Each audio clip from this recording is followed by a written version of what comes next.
almost બધા મોટા stock 40% થી 50% પડ્યા હતા અને એ હવે તમે સારી એવી રેલી તમે આઈ થિંક 22,500 ની આજુબાજુથી આપણે જે ઇન્ડેક્સ હતું એના પછી જોઈ પણ આને ઇવન તો વધ્યા છે અને પ્લસ એ લોકોના રિઝલ્ટ પણ સારા છે કે શોભાનું રિઝલ્ટ જો તો ઘણું સારું છે ઇવન અહીંયાથી મને જે આઉટલુક દેખાય છે ઘણું સ્ટ્રોંગ દેખાય છે સેલ્સ ગ્રોથ જે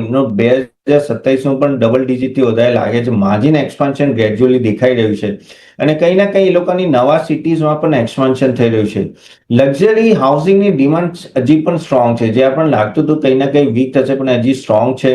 અને રિયલિટી સેક્ટર મને લાગે છે 10 થી 12% વધશે ઓફકોર્સ આ ઓવરઓલ સેક્ટરમાં વર્કિંગ કેપિટલનું તમારે ખાસ ધ્યાન રાખવું પડે પણ મને લાગે જે પણ પ્રીમિયમ બ્રાન્ડ છે જે રીતે ડીએલએફ લોઢા શોભા ને એ બધા તો ત્યાં નામથી ખાસું એવું વેચાય છે અને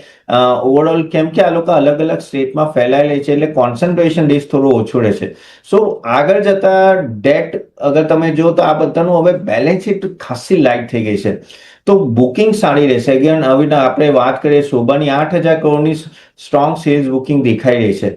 આ બધાથી તો of course I am quite positive in Shobha also in other real estate એક એવો સેક્ટર છે જે હવે ધીરે ધીરે ગ્રેજ્યુઅલી રિકવર થઈ રહ્યો છે તો આઈ થિંક એમાં તમે નિવેશ કરી શકો છો